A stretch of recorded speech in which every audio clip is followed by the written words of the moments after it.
So welcome everyone to another Launch Liberty webinar. My name is Isidora Kolar and I'm the CEO of the Intellectuals Network.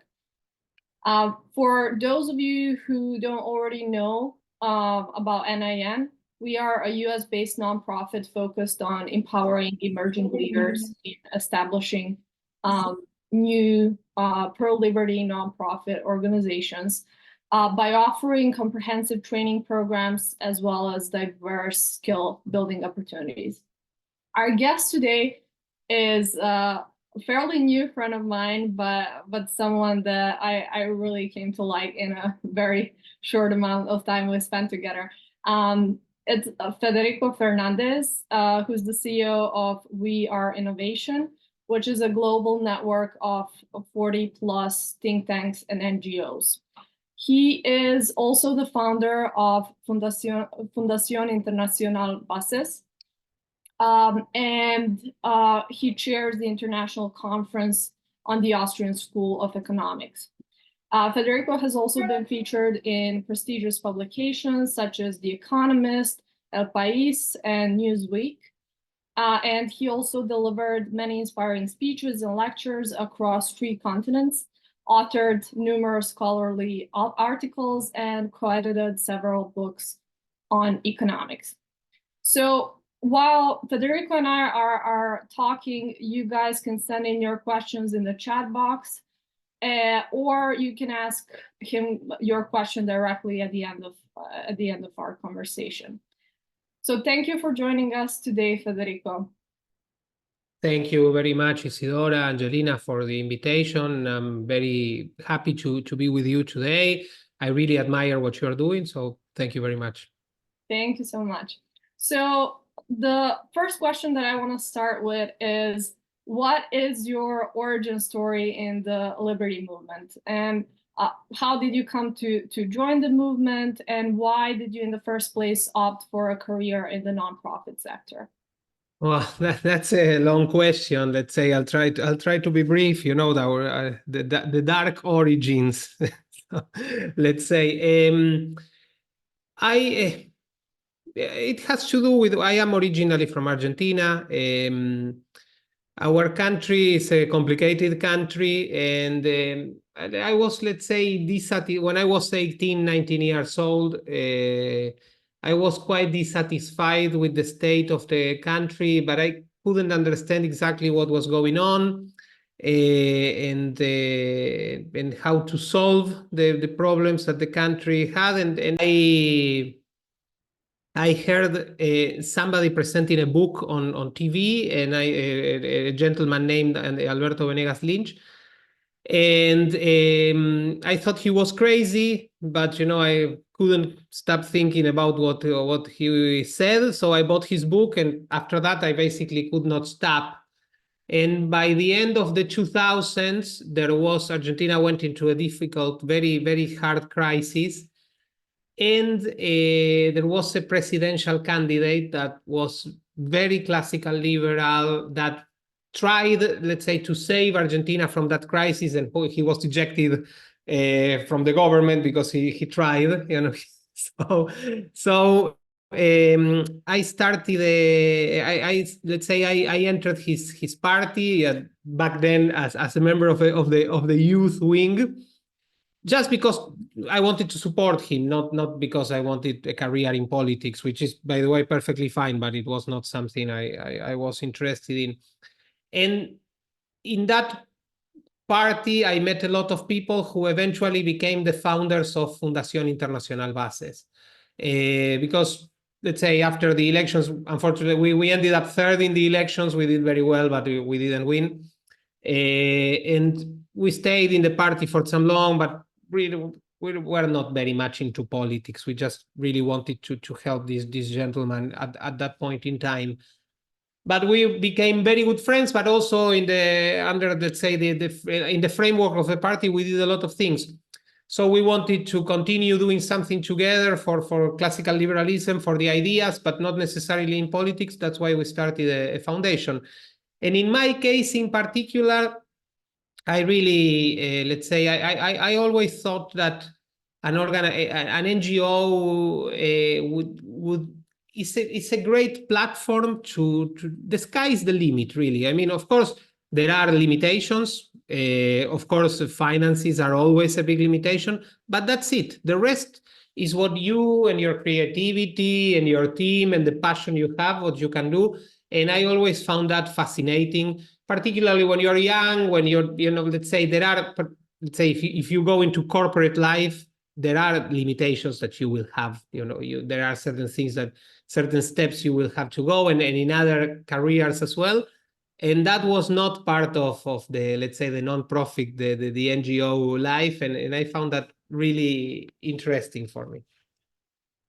Yeah, I mean, I can completely relate to that. I honestly, after so many years in the nonprofit movement or sector, I cannot imagine going to the corporate world where, I mean, things work so much different. So you've, as we both mentioned, you founded and led multiple organizations as well as projects, including Fundación Internacional Bases, which was, from what I understand, first a local thing and then a regional, regionally focused organization. And now you're also running We Are Innovation, which is more of a globally focused organization. So how did your approach change in kind of running first the local organization to running a global one? It's interesting. The Fundación Bases is headquartered in Rosario, in Argentina. Rosario is not the capital of Argentina. And Argentina is quite, even though it's a big country, but it's very centralized, and everything, let's say, everything happens in the capital city.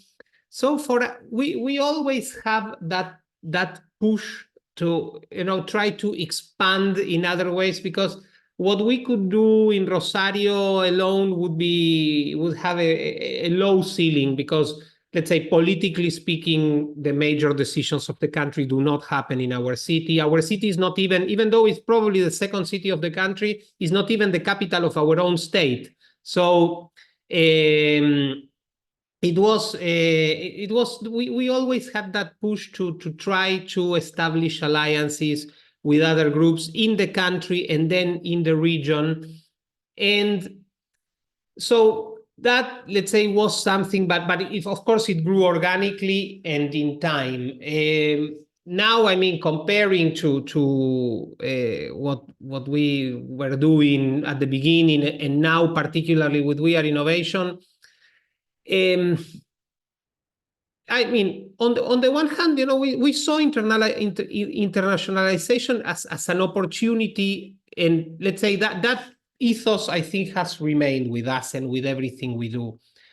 The challenge now, and sorry, I don't want to sound I don't want to sound badly, but the organization We Are Innovation was born in 2000, at the end of 2019. And of course, as you can imagine, 2020 was a very particular year for everybody. So let's say the organization kept on working, but it was difficult. Nothing happened as we expected, and etc. But the idea seems to that it found fertile soil. So it has grown probably faster than we expected. And now the issue, let's say, the main challenge is to keep up with everything that we want to do, and particularly to keep up with all our partners, because we don't want anybody to feel abandoned or to feel that, and particularly the original members, the founder members, and that is something that is something we try to be as available and as open as possible with everybody, and it's definitely. That is certainly a challenge that we face now. And you mentioned that We Are Innovation is about 4 years old, and then Fundación is about 20 years old. Yeah. So, I mean, you obviously have a track record of setting up successful organizations. How has your approach in kind of building a startup, which, I mean, both of your organizations kind of were startups in the nonprofit sense. How did your approach change? Well, we may, I mean, thank you for the, I don't know how successful we are, but, we have made all the, and I personally have made all the mistakes that you can imagine. I mean, and we could be talking for, hours and hours and, days and months probably about all the mess ups and the big mistakes that we have made as organizations, that I have made personally. So, to me, the most important thing, as I see it, is that if you start a nonprofit, if you want to, it's the level of commitment that you put. You have to understand that it demands an extra mile, and that it doesn't. That is, now and then, and it doesn't matter. It's always a challenge. Like we mentioned at the beginning, there are a lot of opportunities, and it's a fascinating world in many aspects. But it also demands, in many cases, for many people, it demands to put the hours after they are working, do the things during the weekends, deprive yourself of sleeping in many occasions, and that is something you have to understand, that it's part of the, let's say, it's part of the game, and is something that you will have to deal with. That, let's say, that is, and the other thing, but that was quite clear for us 20 years ago, and it's clear now. Whatever, let's say, whatever your angle is, whatever your cause is, be true to, keep on the course of what you set for yourself. This doesn't mean that things of course change. You need to adapt. But there's certain, let's say, there are certain track lanes that you should not abandon. If you want to be an organization that can, can see behind it and in front and forwards, and be proud of what you did and what you're about to do, what you are doing. That, I think, it's quite important. I don't know if I replied your question, but no, sorry. You absolutely have, and the second point, I think, is very important. I mean, the first as well. I mean, you don't necessarily expect how much you'll be working when you start a nonprofit, but the second point, I think, is very important, because we talk a lot about during our trainings how you need to keep the integrity of your vision, and you have to stay true to your vision. And I mean, that's the only way you keep your organization going. So tell me now a little bit about We Are Innovation. What is its mission, and what are its main areas of focus? And I specifically want to know, how does an organization become a part of your network, and what are the main benefits that these organizations get out of the partnership? Yes, well, We Are Innovation is a network. It's a network of organizations, NGOs, think tanks, foundations that, as I said, we started toying with the idea like at the beginning of 2019. By mid 2019, the organization was more in Latin America, like the founding members more or less committed to what we wanted to do, and by the end of the year, the organization was started. By the way, by the end of 2019, we did one of the things I'm the proudest that we've ever done, which was we ran an opinion poll in 5 Latin American countries with a professional opinion poll company with a professional pollster, to see what Latin Americans think about innovation, not which is a country with more venture capital or with more startups, but what the people thought about. The results were amazing. This is one of the reasons I am extremely optimistic, and I think some of the changes that we're seeing in the region are explained in part by the trends that, for instance, our poll by the end of 2019 showed that were happening in society. And the results were very similar in the 5 countries that we surveyed in Latin America, which were Argentina, Brazil, Chile, Colombia, and Mexico. We had great ideas for 2020, for instance, presenting in those 5 countries, do like a road show and presenting in those 5 countries the results of the poll. Well, nothing happened. I mean, it was, well, we all suffered. I mean, it was horrible for basically everybody. But what unites us in a nutshell is we are all organizations that we are committed to innovation and to human creativity. We wanted to see innovation and human creativity thrive. And we are, let's say, always careful or a little bit afraid about excesses of regulation. We think that regulation can become something that chokes innovation, that doesn't let it flourish. Of course, prohibition can also be a big problem and even bigger. So those are the things we try to create. Innovation is part of an ecosystem. Innovation is not something that works in itself, and particularly innovators need to be. I mean, the ideal situation is that they are part of an ecosystem that it's not, let's say, full of predators. they already have a lot of problems, and most innovators things don't go as they expect. But at least that it's not such a rigged game that they're going to lose whatever they cannot even start. So that is the situation, that, let's say, the problem that we are trying to fix, that is what unites us. The network was born in Latin America originally. It really escalated quite quickly. Then, of course, it became very natural to start the network also in Portugal and in Spain because of the cultural relationships that all Latin American countries have with either Portugal or mostly Spain. So, and that, let's say, put us in Europe. And then people in the US also were interested in, groups in the US were interested in joining, and we realized, the Latin American thing maybe is a little bit arbitrary. Why not to? And well, then now we also have partners in Asia, in Africa, which we are extremely proud and happy as well, and very honored to have them. So that is the network in a nutshell. And we try, let's say, we really think that if you join, we are let's say our partners, our members are organizations, are think tanks, are foundations, are NGOs. And we really feel that if an organization joins us, is joining a family. We try to operate, let's say, in that way, in a quite close and as human, and as fostering relationships.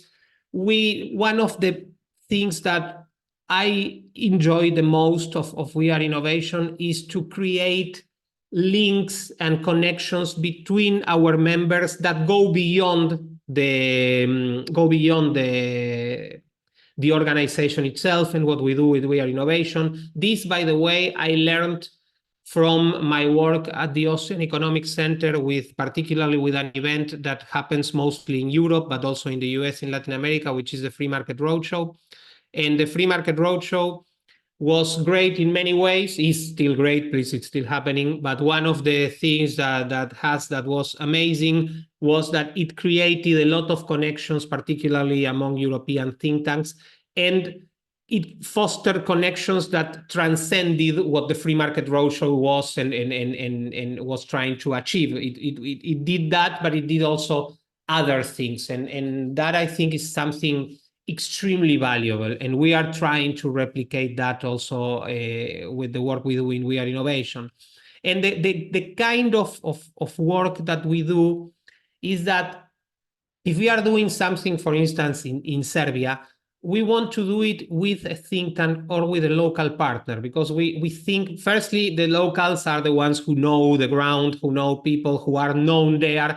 And also, we think probably it's the best way in order to achieve results. Our work, let's say, is twofold. On the one hand, we want to promote the values and everything that has to do with the ideas, of course, that have to do with innovation, but also we want to be in contact with decision makers, with members of parliament, with regulators, particularly when we see that things can become hostile towards innovation. We want our voice heard, and the best way to do that is let's say boosting what our local partner is doing in the country. So in that regard, we think that we increase the visibility, we help achieve what they are doing regarding innovation in their country. There's also other things that we will, as I said, the exchange that happens between the members, we believe it's very positive. And let's say for advocacy purposes regarding innovation, our approach is extremely collaborative. I was thinking it in Spanish, not in English. So I think that definitely adds value to what our members are doing. And so one kind of important question here that I have for you, because innovation is so important, not just, on the free market or like how it affects us in every sphere of our life, but also how we people who work in the nonprofits can integrate it in our work. So do you have any useful advice on how we as the nonprofits can integrate innovation, particularly to become more impactful and to use our resources more cost effectively? Oh, yeah, I mean, it's extremely important. And please, I don't have all the answers about this, but just one thing, and this is an idea from Matt Ridley, what innovators do is when we think of innovation, sometimes people tend to think of like the inventions of something that was literally discovered or invented yesterday, or something that is very much in the frontier. And that is not necessarily, I mean, that is probably not innovation. Innovation is related to invention, is related to like with the things at the very margin. But what innovators do is lowering the prices, lowering the costs, lowering the let's say the jump that you have to make in order to access. So innovation, in a way, is a magnificent tool to lower costs and to amplify the results of what you are doing. So it's extremely important that we all do. And I mean, in a way, I mean, this has become what the tool that we are using. We are all in different parts of the world. I'm sure the people who are here, the people who will watch the video afterwards will be also in other parts of the world. I mean, this is, again, we think this is this has become part of our daily lives, but this is an amazing tool that is basically costless, or it costs, I don't know, like $10 per month or something like that. So we have to be, if I remember particularly when AI, like a year ago, everything was AI, and I wanted to subscribe to every AI tool that there was there. And yeah, probably that's too much. We need to focus, but but there are a lot of tools. Let's say we have to find the tools that are useful for us and really exploit them as much as we can. And that definitely is it's a way that we all need, both to lower costs and to be more effective with the resources that we have, that they're always not infinite. And the other thing is to magnify the power of the work that we are doing. So definitely we need to keep an eye on technology, on what's going on the tools that we have. The price, it's unbelievable. Let's say, I am of an age, please, I'm not, 700 years old or anything like that, but I was talking to a friend of mine. I remember when I was a child, how costly was to make an international phone call when the phones worked, by the way, because in Argentina that didn't happen every day.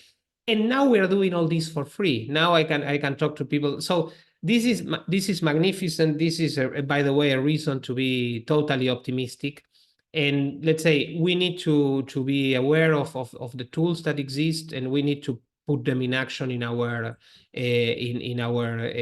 organizations for sure.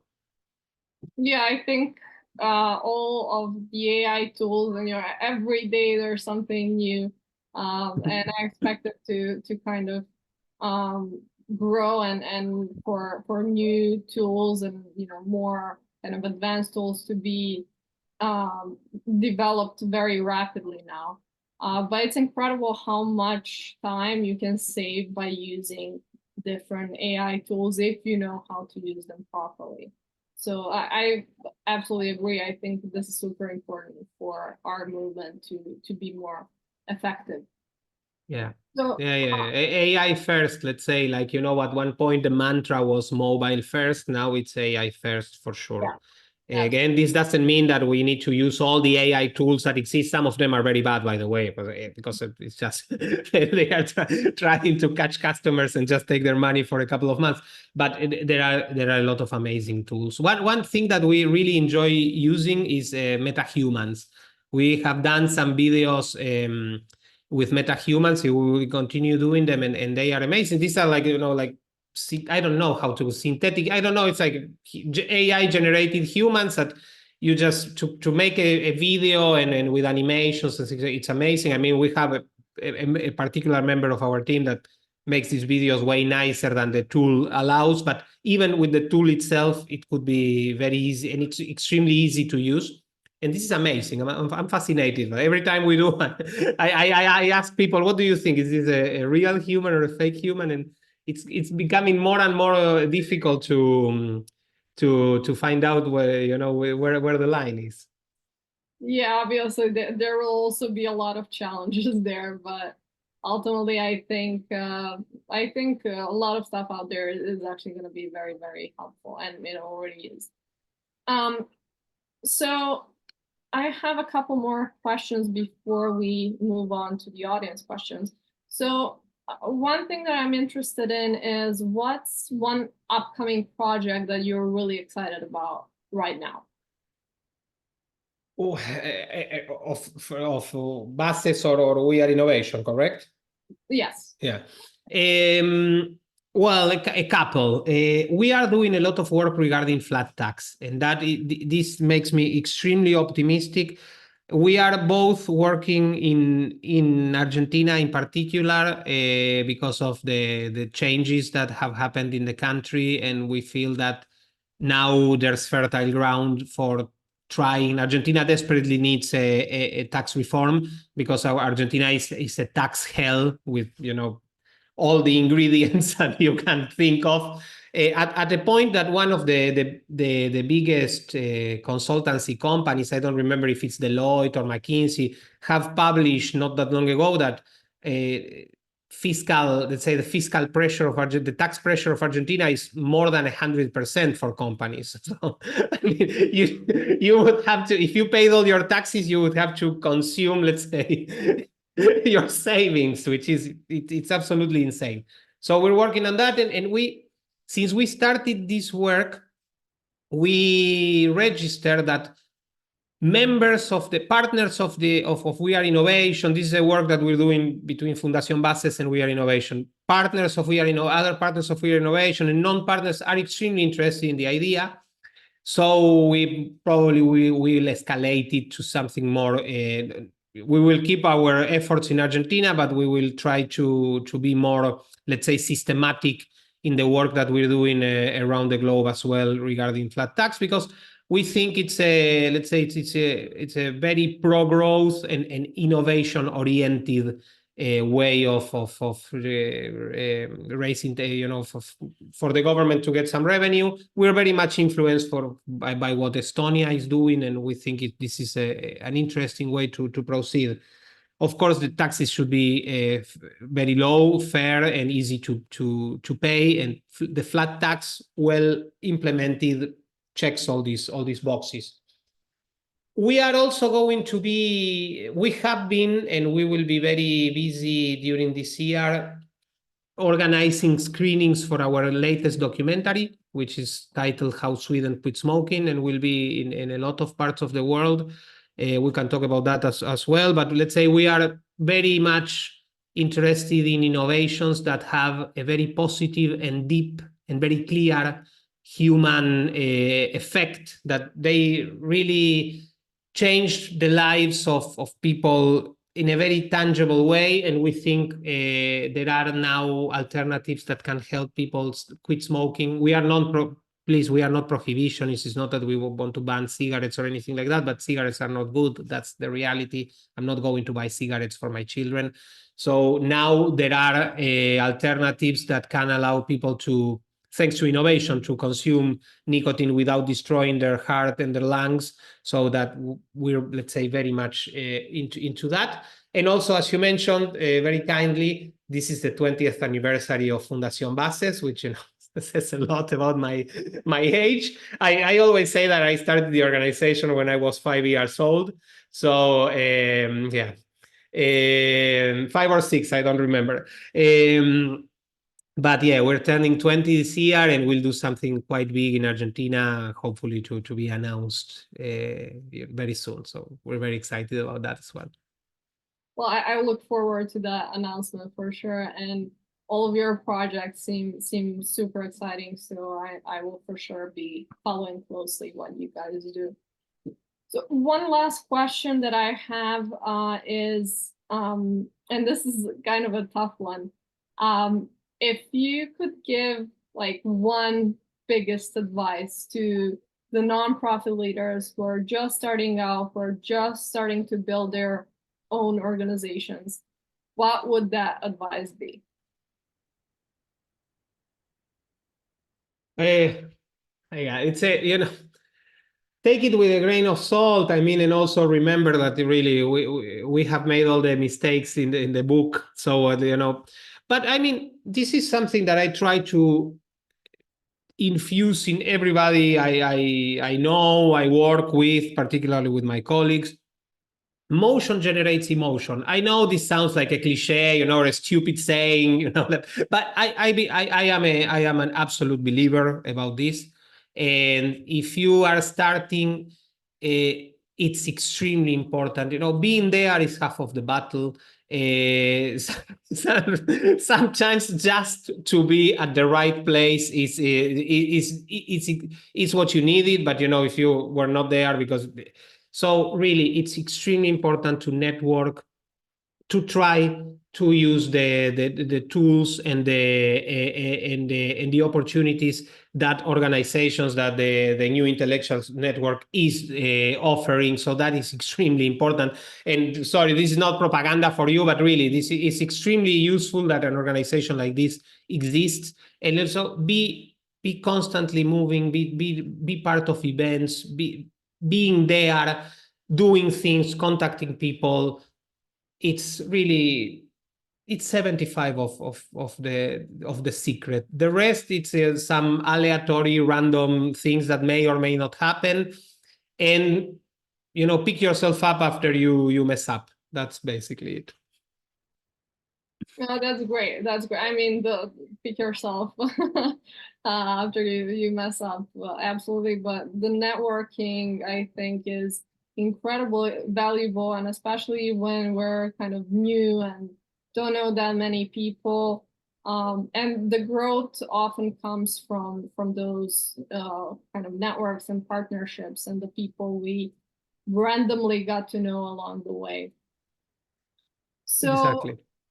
Yeah, so now I want to open it up to the audience. If anyone has a question, you can either raise your hand or write the question in the chat box. And okay, we'll try to keep talking until you guys have something to ask. There are no questions. Everything was so clear. Ask you a question in the meantime, while other people encourage themselves to do so. So when we were doing some research also about We Are Innovation, preparing for this webinar, what we realized is that you mainly do, so you raise awareness on the issues that you're trying to offer solutions, innovative solutions for. So I was wondering so you mentioned that you've done screenings of how Sweden quit smoking in different countries, and I saw that you were recently in Turkey, which is a very different country from, for example, Sweden or Spain, where you also did this. So how do you adapt your approach for different markets when you bring this? I saw you had like a talk with journalists. How would you maybe recommend even nonprofits who start locally but then want to expand to maybe internationally to their region or some other markets? How do you adapt your approach? Or Yeah, no, that's a very good question. I think, there are, let's say, topics, both positive and negative, and issues, both positive and negative, that are universal. That I don't think they are very simple. Let's say they don't vary too much from, from Serbia to Spain to Argentina or to Turkey. There are, let's say, certain, let's say, reactions, negative reactions towards a new business model. For instance, when you see, I really like the story of Uber. I am a great defender of his co-founder and CEO Travis Kalanick. I think he should be awarded the Nobel Peace Prize, because he has saved, thanks to avoiding drunk driving deaths, he has saved more lives than most people who have got the Nobel Peace Prize. But that's for another. But when you that's for another conversation. But when you see the level of ferocity, by the way, that Uber faced in the US and then in the rest of the world, it was not. Let's say that was not different. The new cool ideas and business models are going to face in general a difficult time at the beginning, and that is why it's extremely important that they can survive. What varies is the local flavor, in the sense, what can you do about it, who should you be talking to, and in that regard I think it's extremely important, and that is why We Are Innovation is a network, is not an organization on its own, and we operate, let's say, always with somebody on the ground. Because let's say, you mentioned Turkey. I would never dare, but also if I dared, if I go to the Turkish government to tell them what, or whatever organization, to tell them what they have to do, it's unlikely that they would even listen to me, or they would have any interest in what I have to say. So it's extremely important that let's say our idea is to harness the international support to try to boost as much as we can what the local organization is doing. And we think that this is not the only way, but we think that it's a very, let's say, efficient way to try to operate, and that's why we do what we do. But let's say there are topics that are universal, but you need the local touch. You need somebody who knows, who understands what's at play, who are the enemies of the issue and the potential allies and things like that. And that, even with all the let's say the access to knowledge that we have, that local on the ground knowledge, I think it's irreplaceable still. Yeah, that has also been kind of my experience now and also prior when I ran Ayn Rand Center Europe. It's very important to kind of lean on the local partners who will probably always know better how to engage the local audience than you will.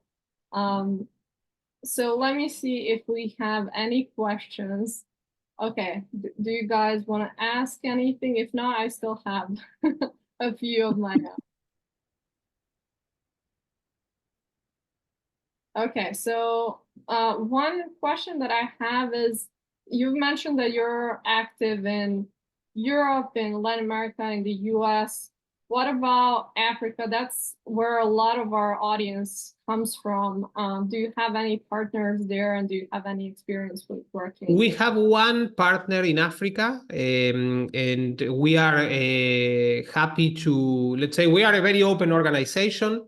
There are, let's say, different levels of commitment also that being a member or a partner of VR Innovation involves. And we are always looking for new partners. By the way, now, today, I think we have, I mean, by today we have 46 members, so we're really looking forward for the 50th, as you can imagine. So, yeah, and in Africa, I mean, Africa is a continent that has a lot of potential, that is changing for the best in many ways. In many countries are going through amazing transformations.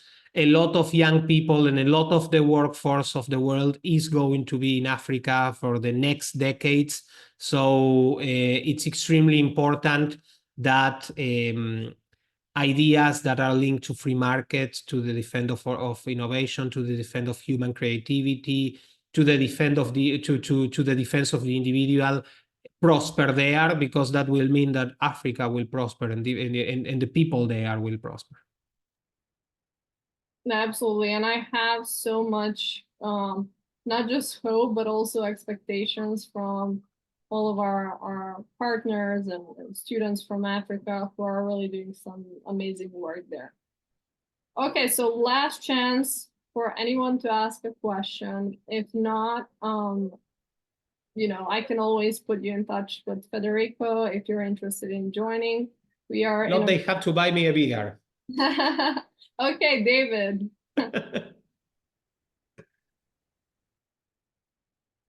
Oh, David, you're muted. Sorry. Okay. Thank you for that great presentation. As the founder of a think tank some years ago, I appreciate the wisdom. But I have a question about the current organizations out there promoting liberty in one form or another, and that is the Atlas Network. It sounds similar in at least structure as a network of international organizations internationally. Do you work with them, and what are the similarities and differences?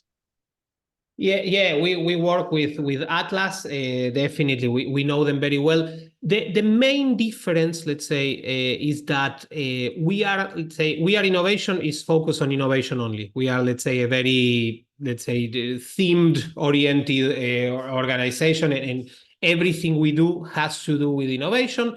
Of course, we try to be open. Innovation is a very wide field, and you know, it's great that it's like that.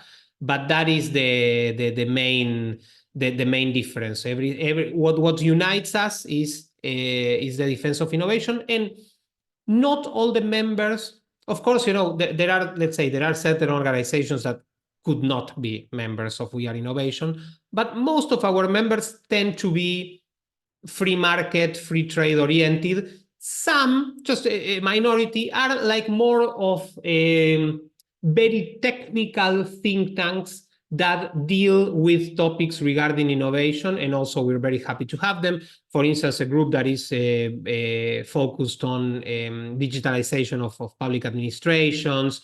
We have also a knowledge sharing agreement with a consultancy company that does amazing work regarding, you know, it's the only, let's say, company that is part of our network that does amazing work regarding technology and innovation. So in that regard, also, let's say, we are not exclusively free market organizations, but of course, let's say, if you're anti-free market, anti-entrepreneurship, you're not going to be part of our organization. Okay, so that's all the time we have. Thank you so much, Federico, for this awesome conversation. No, thank you, Isidora, for the invitation. It's been my pleasure, and at your service for whatever you need. Thank you so much.